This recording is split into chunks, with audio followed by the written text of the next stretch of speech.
यहाँ तक ये सोया ने मेरे पास कर चुकाने के लिए पैसा नहीं है, मैं अपनी कंपनी को बेचना चाहता हूँ। अब आया एसबीआई के पास में। एसबीआई ने कहा जी मुझसे तो आपने 1816 करोड़ लिए थे। एसबीआई ने कहा रुचि सोया को मेरे 1816 करोड़ वापस कीजिए। रुचि सोया ने कहा जी मेरे पास तो है नहीं, सेटलमेंट कर लीजिए। सेटलमेंट हुआ कि ठीक है एसबीआई 1000 करोड़ रुपया छोड़ देता। दया आ गई रुचि सोया पर, छोड़ दिया। एसबीआई ने 1000 करोड़ छोड़ दिया। बाकी सेटलमेंट हुआ कि ठीक है अब ऐसा करिए 800 करोड़ तो दे दीजिए। तो रुचि सोया ने एसबीआई को 1816 करोड़ में से 1000 करोड़ माफ करके 816 करोड़ देकर बैठ गया। अब उसके बाद रुचि सोया ने अपनी कंपनी की बोली लगाई। सुनिएगा ध्यान से। बोली जब लगाई तो खरीदारों में कौन आया? 3 ही लोग बचे इस देश में, पूंजीपति अदानी, अंबानी और लाला आमदेव की पतंजलि। बोली में पतंजलि ने रुचि सोया कंपनी को जो 12,000 करोड़ के कर्ज में डूबी हुई थी बैंकों का पैसा लेकर, उसे 4,350 करोड़ में खरीद लिया। पतंजलि ने कितने में खरीदा रुचि सोया को? 4,350 करोड़ को। अब लाला आमदेव के पास कहां से पैसा आएगा? कंपनी तो खरीदनी है, 4,350 करोड़ में खरीदनी है, पैसा नहीं है। ये गए फिर एसबीआई के पास। अब पतंजलि जाती है उसी एसबीआई के पास जिसके पास रुचि सोया ने पैसे लिए थे और वापस नहीं कर पाया। एसबीआई ने कह दिया लाला आमदेव जिस कंपनी को आप खरीद रहे हैं उसके शेयर 10 रुपए 17 रुपए में कंपनी कर्जे में डूब गई है। उस कंपनी को खरीदने के लिए एसबीआई आपको कर्ज नहीं दे सकता क्योंकि वो कंपनी डूब गई, पैसा डूब गया, आपसे भी उबर नहीं पाएगी। एसबीआई ने मना कर दिया। लेकिन एसबीआई की मजाल क्या, उसे पता नहीं था लाला आमदेव के संबंध पीएमओ तक है। सरकार बनाने में, काले धन के ऊपर पूरा आडंबर करने में लाला आमदेव का कितना हाथ है। एसबीआई को फोन आ गया कि लाला आमदेव को पैसा तो देना होगा। एसबीआई ने पहले मना किया, फिर हाँ कर दिया और एसबीआई ने लाला आमदेव को 1200 करोड़ का कर्ज दे दिया इसी रुचि सोया कंपनी को खरीदने के लिए। तो कंपनी खरीद लिया कितने में? 4,350 करोड़ में। 4,350 करोड़ किसको मिले? रुचि सोया को मिले। अब रुचि सोया को चाहिए था ना कि एसबीआई जाए और अपना 1000 करोड़ वसूल ले, लेकिन एसबीआई ने कहा वो तो पुराना मामला हो गया, सेटल हो गया, खत्म हो गया, अब हम रुचि सोया को परेशान नहीं करेंगे, हम 1000 करोड़ एसबीआई ने कहा भूल गए। तो रुचि सोया 4,350 करोड़ लाला आमदेव से लेकर आराम से फरार हो गया। अब लाला रामदेव पर आ जाइए। अब और इंटरेस्टिंग बात है, लाला रामदेव ने जब सोया को खरीदा तब उसके शेयर की कीमत थी, सुनिएगा, 10 रुपए से 17 रुपए के बीच में झूल रही थी रुचि सोया के एक शेयर की कीमत। लाला आमदेव के खरीदते ही कंपनी का शेयर 17 रुपए से 27 रुपए नहीं, 37 रुपए भी नहीं, 47 रुपए भी नहीं, 147 रुपए भी नहीं, सीधा 17 रुपए से 1,535 रुपए 5 महीनों में रुचि सोया का शेयर पहुंच गया 17 रुपए से 1,535 रुपए पे।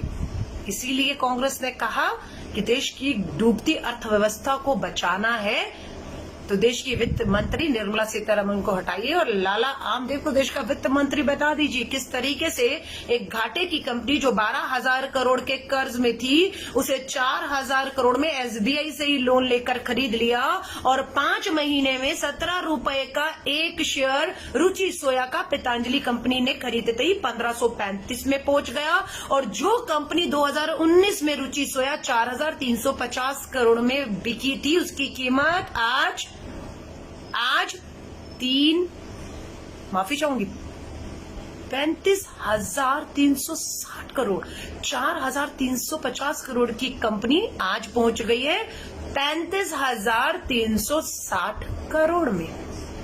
है ना बहुत बड़ी बात। अब लोग इसमें भ्रष्टाचार कह रहे हैं। ठीक है, सरकार ने लाला रामदेव की मदद की, एसबीआई जो कर्ज नहीं दे रही थी उसे कर्ज देने को कहा। किसने कहा, कब कहा, कैसे कहा, वो तो अब जो जांच तो होगी नहीं, टाइम बर्बादी है। और पॉलिसी में देखिए, पहले था कि रुचि सोया का जो पामोलिव ऑयल था उसका जो है हम लोग बाहर विदेशों से आयात करते थे। भारत पामोलिव ऑयल विदेशों से खरीदता था। लाला आमदेव को कौन खरीदेगा जब बाहर से इतना तेल आ रहा है? तो पॉलिसी में बदलाव किया गया और ये कहा गया कि अब पामोलिव ऑयल पे पूरी तरह से आयात पर रोक लगा दी जाती है। जब बाहर से विदेश से तेल देश में नहीं आएगा तो फिर तो एक ही खिलाड़ी बचा, पतंजलि के लाला आमदेव। अब सबको उन्हीं का खरीदना है, कोई और तो है ही नहीं बचा ही नहीं मैदान के अंदर। और जब उनके खरीदे तो 17 रुपए का शेयर 1535 रुपए पर पहुंच गया।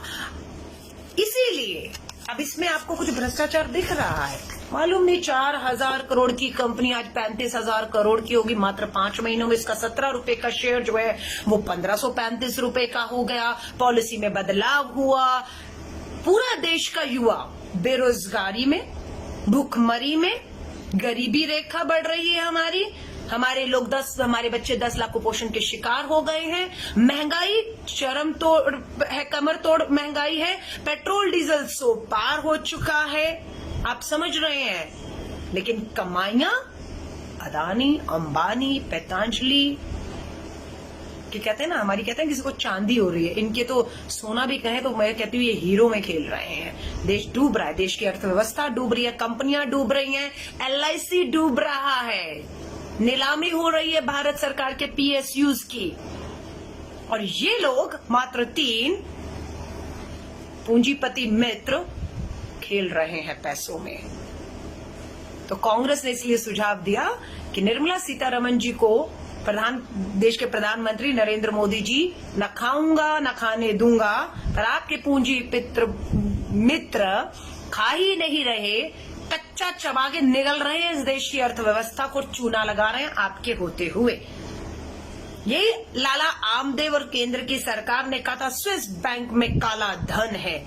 आपको ये भी मालूम है 13 सालों का रिकॉर्ड तोड़ दिया स्विस बैंक में जमा भारतीय पैसों ने। इसी साल में 13 सालों का रिकॉर्ड तोड़ते हुए स्विस बैंक में 20,000 करोड़ रुपया जमा हुआ है। मात्र एक साल में 13 सालों के रिकॉर्ड तोड़ दिए हैं। आपको हमें जानने का हक है या नहीं कि ये 13 सालों का रिकॉर्ड तोड़ के जो स्विस बैंक में पैसा जमा हुआ उसमें क्या कितना अदानी, कितना अंबानी, कितना लाला आमदेव का है। लेकिन आज इस पे कोई आंदोलन नहीं होगा, आज इस पे कोई भी सवाल नहीं उठाएगा, क्योंकि जो सवाल उठाएगा वो देशद्रोही हो जाएगा, वो देश को कमजोर करना चाहता है, वो प्रधानमंत्री जी की छवि, अंतर्राष्ट्रीय छवि को बर्बाद करना चाहता है। इसलिए आपसे कहूंगी, ये बात मैंने आपको बताई है, लेकिन आपको किसी को नहीं बतानी है। चुप करके रात के लगभग 10 बजने पर आ रहे हैं, सो जाइएगा और सुबह तक इस बात को भूल जाइएगा कि इस देश में न खाऊंगा न खाने दूंगा के कान के नीचे, नाक के नीचे किस तरीके से डूबती कंपनियों के पैसा माफ कर दिया जाता है SBI द्वारा 1000 करोड़, और उसी कंपनी को खरीदने के लिए दूसरी कंपनी को फिर 1200 करोड़ दिया जाता है, और वही कंपनी का शेयर 17 से 1500 पहुंच जाता है। वही कंपनी जो 4000 करोड़ की थी 5 महीने के अंदर 35,000 करोड़ की आ जाती है। तो मुझे तो लगता है जादू की छड़ी तो है लाला आमदेव के पास, तो इसीलिए उन्हें देश का वित्त मंत्री बनाया जाए ताकि वो जादू की छड़ी इस देश की अर्थव्यवस्था को भी, डूबती हुई अर्थव्यवस्था GDP को बचाकर उभार सके। या खाली पूंजीपति मित्र ही आपके उभरेंगे और देश डूबता चला जाएगा, अमीर गरीब की खाई को यूं ही गहरा होते देना चाहेंगे। बस इसी मुद्दे के साथ आई थी, बेहतर लगे बेनकाब किया है, लाइव गई हूँ, एक एक का नाम लेकर तथ्यों के साथ ऑन रिकॉर्ड कह के जा रही हूँ ये बात को। डरते नहीं, अवमानना का केस करना हो, मानहानि का केस करना हो, कांग्रेस डरती नहीं। कांग्रेस ने आज प्रेस कॉन्फ्रेंस करके बारीकी से एक एक जानकारी आधिकारिक रूप से दी है। मैं फेसबुक लाइव बेशक व्यक्तिगत तौर पर कर रही हूं, लेकिन कांग्रेस ने जो आज लाइन ली है बेनकाब करने की, ने इस सरकार को किस तरीके से पूंजीपति मित्रों के साथ मिलकर इस देश को चूना लगाकर मात्र उनकी जेबें भरी जा रही हैं और देश के आम गरीब आदमी को पेट्रोल डीजल महंगाई के नाम पर लूटा जा रहा है। 718 साथी जुड़े हुए हैं, डरती नहीं हूं, आप नहीं फंसेंगे। लाइव मैं कर रही हूँ, तथ्यों के साथ सारी जानकारी मैं रख रही हूँ।